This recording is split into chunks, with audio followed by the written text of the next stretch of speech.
Assalamualaikum warahmatullahi wabarakatuh. Kembali lagi dengan saya Hasnarianti.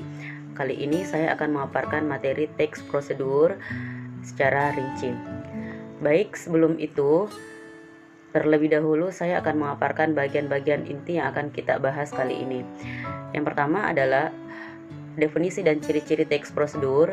Yang kedua, jenis-jenis teks prosedur. Yang ketiga, merancang tahapan-tahapan teks prosedur. Yang keempat, struktur dan kaidah kebahasaan teks prosedur. Dan yang kelima, menyusun teks prosedur. Tahukah kalian apa teks prosedur itu? Mari kita dengarkan pemaparan berikut ini.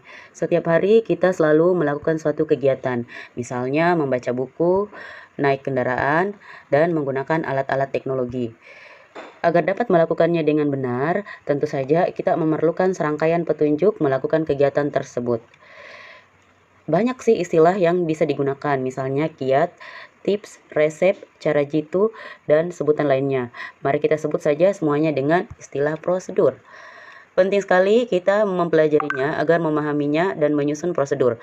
Dengan begitu, kita dapat memberikan penjelasan kepada siapapun tentang cara melakukan sesuatu sesuai dengan tahapan yang benar. Setelah kalian mendengarkan pemaparan tadi, selanjutnya kita masuk ke definisi teks prosedur. Teks prosedur adalah jenis teks yang menunjukkan dan menjelaskan sebuah proses dalam membuat dan mengoperasikan sesuatu yang dikerjakan melalui langkah-langkah sistematis dan teratur. Selanjutnya, ciri-ciri teks prosedur. Yang pertama, berisikan langkah-langkah. Yang kedua, disusun secara informatif.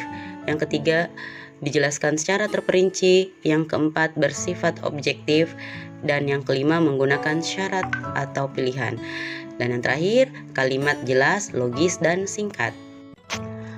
Nah, sampai di sini kalian sudah paham kan? Saya akan melanjutkan ke bagian berikutnya, jenis-jenis teks prosedur. Pada bagian ini ada 3 hal atau bagian yang perlu kita pahami. Yang pertama, teks prosedur yang menjelaskan proses sesuatu bekerja atau instruksi secara manual. Contohnya, cara memakai masker yang baik dan benar. Jenis yang kedua, teks prosedur yang menginformasikan aktivitas tertentu dengan peraturannya. Misalnya, kiat berwawancara kerja yang baik di perusahaan. Yang ketiga, atau bagian terakhir, teks prosedur yang berhubungan dengan sifat atau kebiasaan manusia. Contohnya, kiat tetap semangat dan tetap menjaga kesehatan di masa pandemi COVID-19 ini. Nah, bagaimana dengan penjelasan tadi? Apakah kalian sudah bisa memahami? Jika sudah, saya akan melanjutkan ke bagian berikutnya, merancang pernyataan umum dalam teks prosedur. Teks prosedur memiliki 2 bagian utama berupa pernyataan umum dan tahapan-tahapan atau langkah-langkah. Pernyataan umum dalam teks prosedur merupakan pengantar atau pendahuluan mengenai topik yang akan dijelaskan dalam teks prosedur. Pernyataan umum dan teks prosedur dapat berisi tujuan teks prosedur. Tahapan-tahapan dalam teks prosedur ditandai dengan kalimat imperatif karena mengandung banyak perintah. Teks prosedur juga dapat berupa kalimat deklaratif atau pernyataan. Kalimat deklaratif ini berfungsi memberi informasi. Contohnya, pastikan kamu menggunakan masker dengan baik. Itu adalah contoh kalimat imperatif. Sedangkan kalimat deklaratif atau pernyataan, contohnya, menggunakan masker yang baik dapat menghindarkan kamu dari penyebaran virus corona di udara terbuka. Kita lanjutkan kembali ke materi merancang tahapan-tahapan dalam teks prosedur. Yang pertama, menentukan topik prosedur yang akan disusun. Yang kedua, mengumpulkan sumber informasi.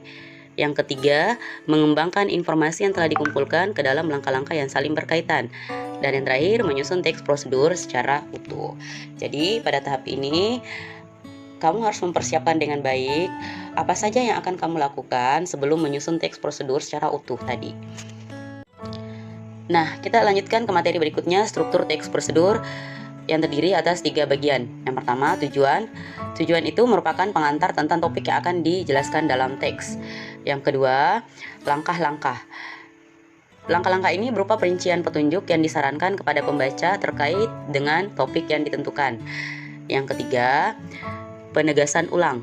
berupa harapan atau manfaat apabila petunjuk-petunjuk itu dijalankan dengan baik. Jadi, ketiga struktur teks prosedur ini sangat penting sekali ketika kamu akan menyusun teks prosedur nantinya.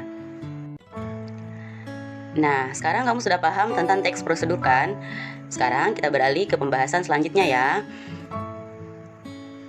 Pembahasan selanjutnya yaitu unsur-unsur kebahasaan dalam teks prosedur. Nah, di sini ada beberapa poin penting juga yang perlu kita pahami sebelum menyusun teks prosedur. Yang pertama, teks prosedur itu banyak menggunakan kata perintah atau disebut imperatif. Kata imperatif ini dibentuk oleh akhiran kan, i, dan partikel lah. Contohnya, pastikan, hindari, jadilah, tunjukkan. Yang kedua, banyak menggunakan kata-kata teknis yang berkaitan dengan topik yang dibahasnya. Misalnya, kamu akan menggunakan masker yang baik. Tentu saja hal-hal yang berkaitan dengan masker berupa kata teknisnya yaitu masker dan kata-kata teknis lainnya. Berikutnya, banyak menggunakan konjungsi dan partikel yang bermakna penambahan. Misalnya, konjungsi selain itu, kemudian, selanjutnya, oleh karena itu, setelah itu, di samping itu. Banyak menggunakan pernyataan persuasif. Contohnya, penggunaan bahasa yang baik juga menjadi keharusan. Dan yang terakhir, apabila prosedur itu berupa resep dan petunjuk penggunaan alat, akan digunakan gambaran terperinci tentang benda dan alat yang dipakai termasuk ukuran, jumlah, dan warna. Sampailah kita pada pembahasan terakhir di materi menyusun teks prosedur ini. Saya akan memberikan satu contoh cara membuat garlic oil atau minyak bawang putih. Langkah pertama, kupaslah bawang putih dan parut menggunakan parutan keju yang agak besar. Pada bagian ini, kata imperatif atau perintah yang digunakan yaitu kupaslah. Kata teknis yang digunakan yaitu bawang putih. Step 2 atau langkah kedua, setelah itu panaskan minyak di atas wajan dengan menggunakan api kecil. Nah, pada step 2 ini, konjungsi yang terdapat di dalamnya, setelah itu, kemudian kata imperatif, panaskan. Step 3, masukkan bawang putih yang sudah diparut atau di blender kasar. Aduk terus hingga warna kecoklatan.